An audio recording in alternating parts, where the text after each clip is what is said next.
Kalau adakah dalil yang menjelaskan tentang tahlilan? La ilaha illallah, la ilaha illallah, la ilaha illallah. Itu artinya tahlil. Tasbih, subhanallah. Tahmid, alhamdulillah. Takbir, Allahu Akbar. Tahlil, la ilaha illallah.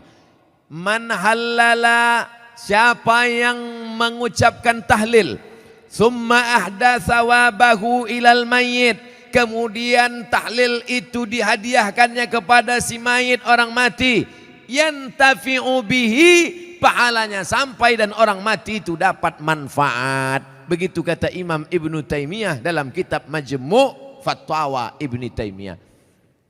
Kenapa Ustaz pilih pendapat Ibnu Taimiyah? Karena yang banyak melarang-melarang nih sekarang anak-anak buahnya Ibnu Taimiyah. Paham? Padahal Imam Ibnu Taimiyah dalam Majmu' Fatawa mengatakan siapa yang mengucapkan tahlil dihadiahkannya pahalanya pada yang meninggal sampai. Kalau dimasakkannya bubur kacang hijau. Kenapa Ustaz tiba-tiba ingat bubur kacang hijau? Oke, bubur jagung kalau gitu.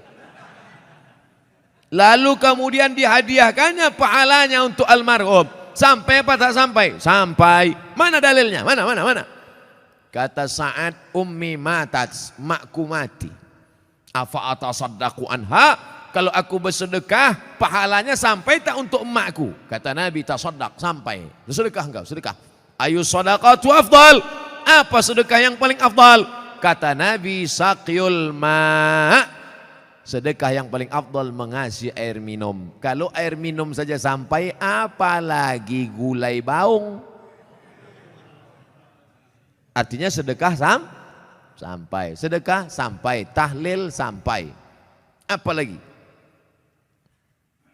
Bacaan Quran. Yasin wal Qur'anil Hakim, innaka laminal mursalin. Sampai apa tak sampai bacaan Quran pada orang meninggal dunia? Sampai. Bacaan Quran untuk orang meninggal dunia sampai. Mana dalilnya? Ketika Nabi SAW melewati suatu makam, diambilnya pelepah korma, ditusukkannya ke makam itu. La'allallaha an yukhaffifa adzabahuma ma lam yaibasa. Tasbih pelepah korma sampai pada orang yang meninggal. Apa komentar Imam Nawawi dalam kitab Majmu', dalam kitab Al-Minhaj Syarah Sahih Muslim Ibn Al-Ajjaj? Kalau tasbih pelepah korma saja sampai, apalagi bacaan Quran orang yang beriman. Buka kitab Ar-Ruh, punya Imam Ibnu Qayyim Al-Jauziyah, murid Imam Ibnu Taimiyah. Punya murid namanya Ibnu Qayyim Al-Jauziyah, punya kitab namanya Ar-Ruh.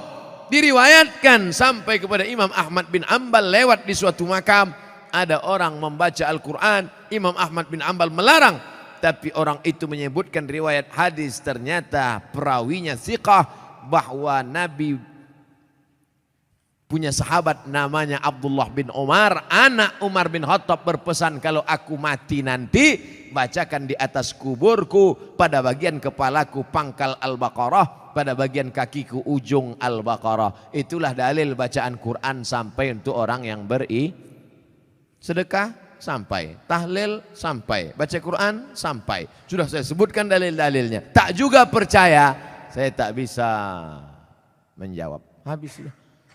Saya cuma bisa minta nama lengkap supaya nanti kalau mati saya kirim. Kalau tak sampai cepat-cepat kasih kabar.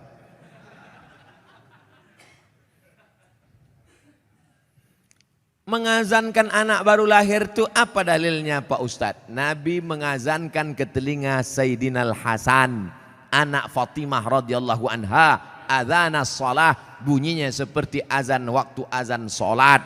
Hadisnya disebutkan dalam kitab Sunan At-Tirmidzi. Nama kitab Sunan Tirmidzi, nama lainnya Jami' At-Tirmidzi. Status hadisnya hadisun hasan, hadis paling tinggi sahih, di bawah sahih hasan, tentang mengazankan bayi.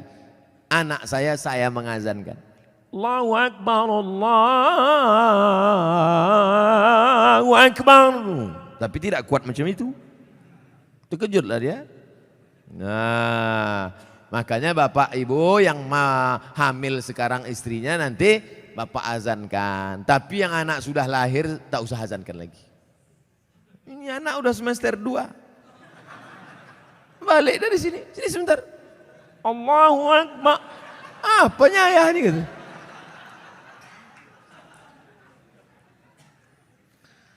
Saya mau tanya mengenai pernikahan uang hantaran. Bagaimana menurut pandangan Ustadz kalau si ibu wanita itu meminta uang hantaran mahar yang cukup tinggi? Ada tiga kemungkinan ini. Pertama memang mau bertanya masalah hukum. Yang kedua mau menyindir mak tua dari sini. Yang ketiga mau menawar. Perempuan yang paling baik aqalluha mahran, yang maharnya paling murah. Wahai ibu-ibu, turunkan harga mahar. Sebetulnya yang menetapkan harga mahar ini wali, ayah. Tapi sekarang banyak ayah yang anggota isti, ikatan suami takut bini. Maka yang berperan sekarang ibu-ibu, matre. Banyak perempuan lebih mau makan di daun daripada makan di pinggan.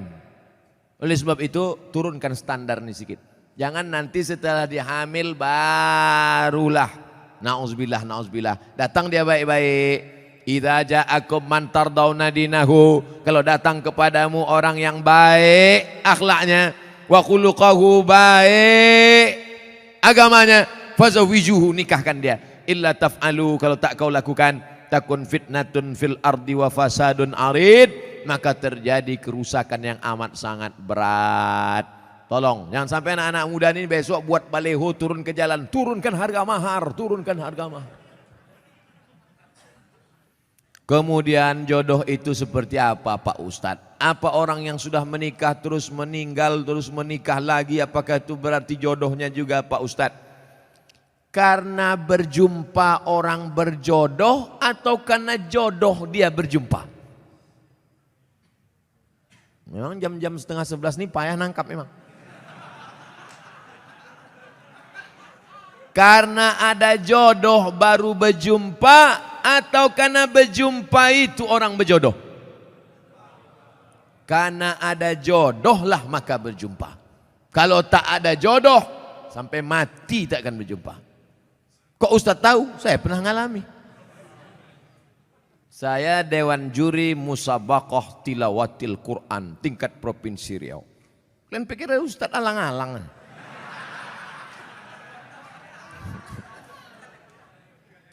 Waktu itu belum nikah. Kata kawan saya, Mat, ku carikan kau perempuan qori'ah hafizoh. Kami Dewan Juri waktu itu. Iyalah, kami pun seminggu kami cari, tak jumpa-jumpa. Setelah saya nikah, tahun berikutnya, pas kami sedang makan nasi goreng, berbisik kawan saya, Mat, yang kita cari tahun lalu tuh di belakang. Tapi kita udah menikah. Maka kalau tak berjodoh takkan berjumpa. Karena ada jodoh, itulah maka berjumpa. Oleh sebab itu jangan nanti yang laki-laki ini banyak salah jawab ini. Papa kok bisa nikah sama mama? Entah salah sambung. Jawabannya mesti kau katakan, aku tak pernah mencari makmu, makmu tak pernah mencari aku, Allah mempertemukan kami. Ibu itu pun dari dapur, so sweet, kata dia. Karena jodoh lah kalian jumpa. Mengapa Tuan Syekh Abdul Rahman digelar dengan Syekh Silau Laut? Syekh Abdul Rahman lahir di Kampung Rau, sekarang masuk Kabupaten Batubara. Lalu kemudian dia merantaulah ke Kedah, karena orang Batubara dulu biasa naik perahu tongkang kapal laut ke Kedah, bolak-balik, karena orang itu dekat Kedah. Sampai di Kedah belajarlah dia 7 tahun dan ikut lomba silat, menang, bekerja di kerajaan Kedah.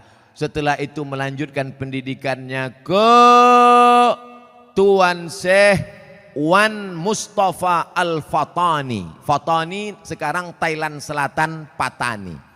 7 tahun di Patani, setelah itu dibawalah oleh Syekh Wan Mustafa Al-Fatani ke Makkah Al-Mukarramah. Belajarlah dia dengan ulama-ulama di Makkah, di antaranya Syekh Hasbullah. belajar fikih kepada Syekh Ahmad Khatib Al-Minkabawi.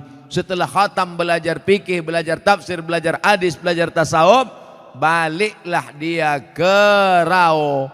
Lalu kemudian datanglah kerabat Kesultanan Asahan namanya Tengku Adil. Tengku Adil pun mengasih tanah.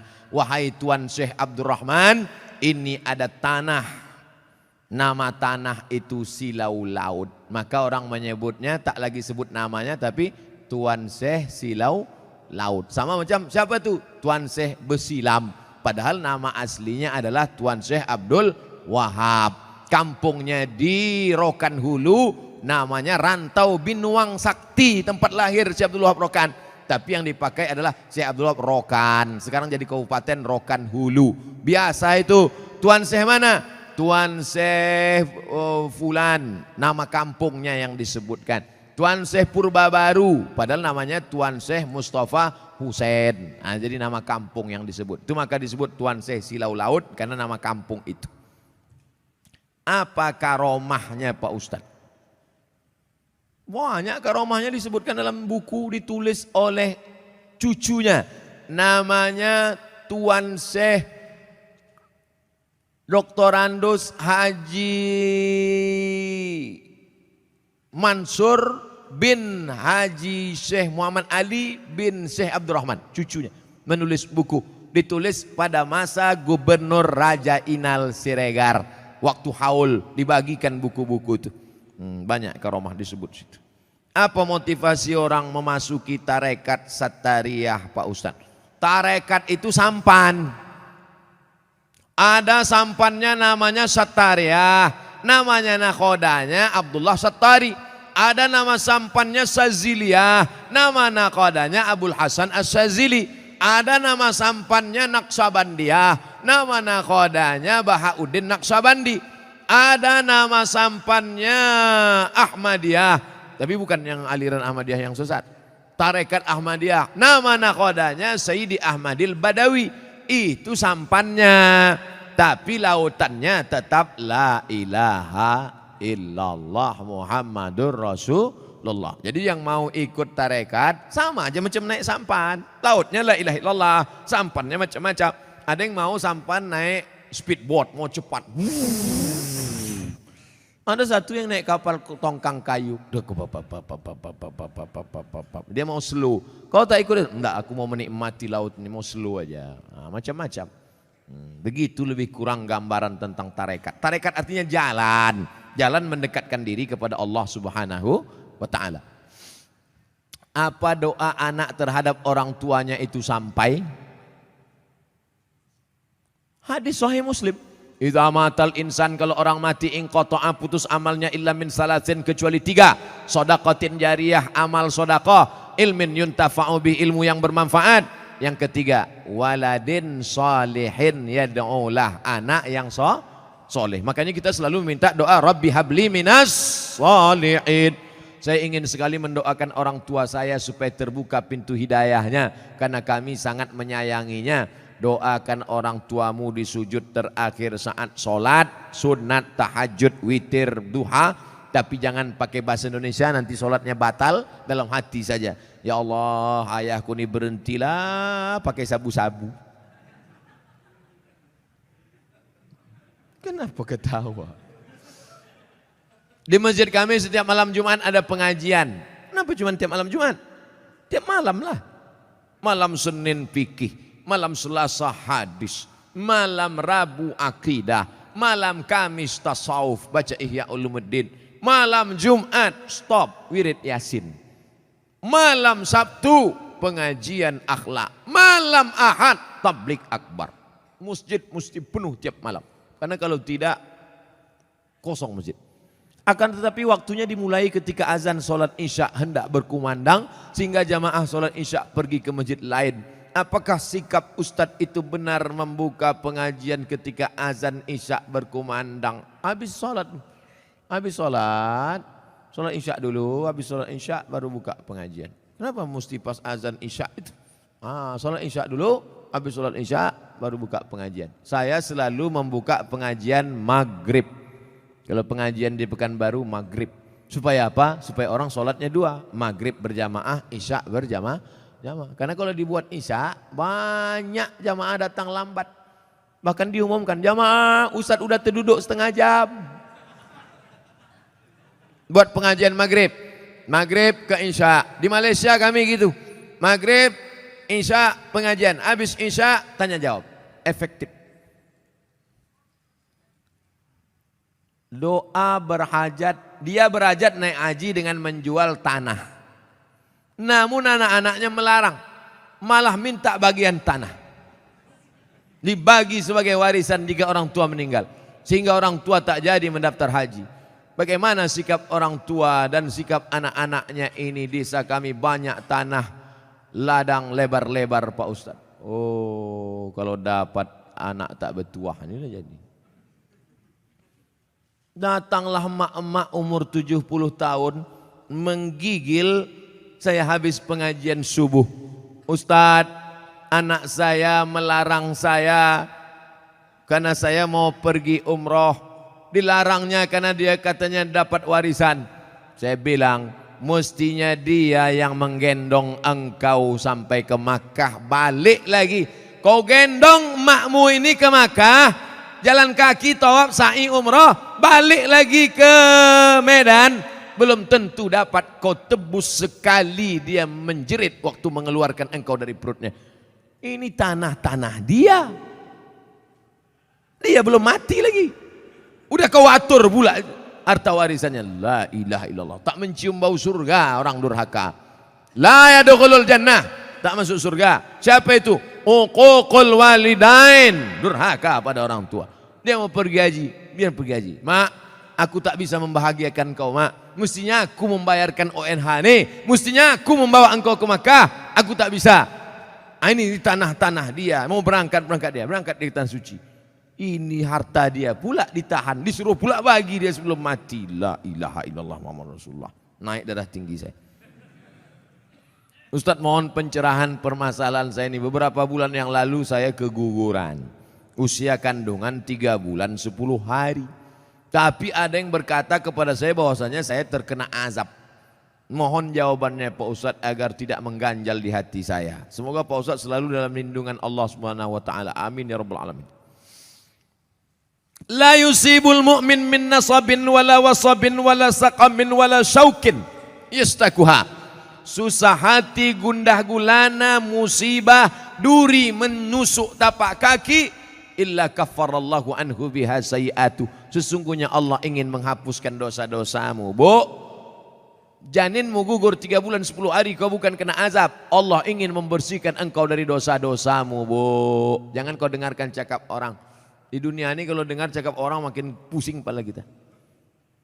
Orang yang terkena musibah itu 3. Yang pertama, Allah ingin menghapus dosanya. Yang kedua, Allah ingin memberikan dia balasan pahala yang lebih besar daripada haji, lebih besar daripada umrah, lebih besar daripada jihad. Apa itu? Sabar. Nih anak keguguran 3 bulan 10 hari, sabar.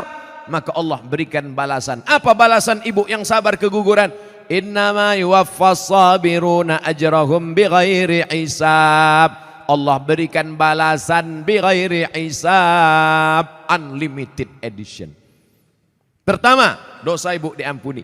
Yang kedua, Allah berikan ibu balasan pahala unlimited. Yang ketiga, di akhirat Allah naikkan derajat. Ada orang-orang yang derajatnya sudah sampai tinggi tapi amalnya tak cukup. Maka kata Allah, kasih dia ujian sehingga ketika dia sabar dia layak untuk menempati itu. Makanya kalau apapun yang terjadi pada kita, kita mesti ibu husnuzon sama Allah. Jangan dengarkan cakap-cakap tetangga kena azab, kena kutuk, kena santet, kena begu ganjang. Ustadz, apa arti kitab kuning itu Pak Ustadz? Kitab kuning warnanya kuning. Karena 2, pertama terbuat dari kertas ubi. Yang kedua karena kitab itu sudah tua, sudah lama. Istilah kitab kuning itu untuk kitab yang bahasa Arab gundul. Contoh kitab kuning fikih Matan Takrib. Naik ke atas Fathul Qorib. Naik lagi ke atas Orang membaca kitab I'anatut Talibin, naik ke atas Al-Mahalli, naik lagi ke atas Majmu' Syarah Muhadzab. Itu yang dibaca di pondok-pondok pesantren kitab kuning. Nahu belajar dari Imri, belajar dari Al-Ujrumiyah, naik kepada Imriti, naik kepada Suribu Bait Ibnu Malik, Syarah Ibnu Aqil, Alfiyah Ibnu Malik. Nah, itu yang disebut dengan istilah kitab kuning adalah kitab Arab gundul. Adapun yang banyak tempat kita perukunan Melayu itu bukan kitab kuning, itu perukunan Melayu. Bahasanya bahasa Melayu, tulisnya tulis Arab. Beri kami semangat untuk mempelajarinya Pak Ustadz. Masuk pesantren. Semangat, masuk SMA. Mana mau membaca kitab kuning anak SMA? Oleh sebab itu wakafkan anak-anak kita. Jangan takut miskin. Ini banyak orang tua, anak ibu di mana? SMA. Kenapa tak masukkan pesantren? Nanti makan apa? La ilaha illallah Rasulullah. Kisah nyata, true story. Mau mendengarnya? Tak mau pun saya ceritakan juga. Menumpanglah dia di rumah makciknya. Susah numpang di rumah makcik. Sekolah pesantren. Apa kata makciknya? Ngapailah kau sekolah pesantren? Nanti kau makan apa? Tengok abang-abang kau. Itu SH, itu insinyur, itu dokter. Malang tak dapat ditolak, untung tak dapat diraih. Hari berganti musim berubah. Apa yang terjadi?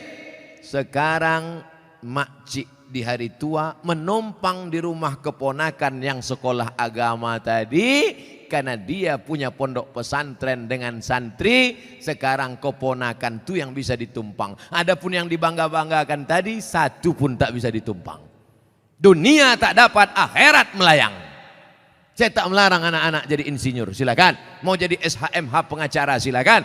Tapi tetap basic pendidikan agama. Kalaupun dia jadi dokter, biarkan dia jadi dokter. Nanti dia akan jadi teman saya, partner. Kami akan berdakwah ke pedalaman. Abdul Somad ceramah, dia khitan masal. Tablik akbar bersama dokter muslim. Khitan gratis. Daftarkan anak dan suami Anda. Nah, suami yang mu'alaf baru masuk Islam. Takkan mungkin saya motong pakai kampak satu-satu.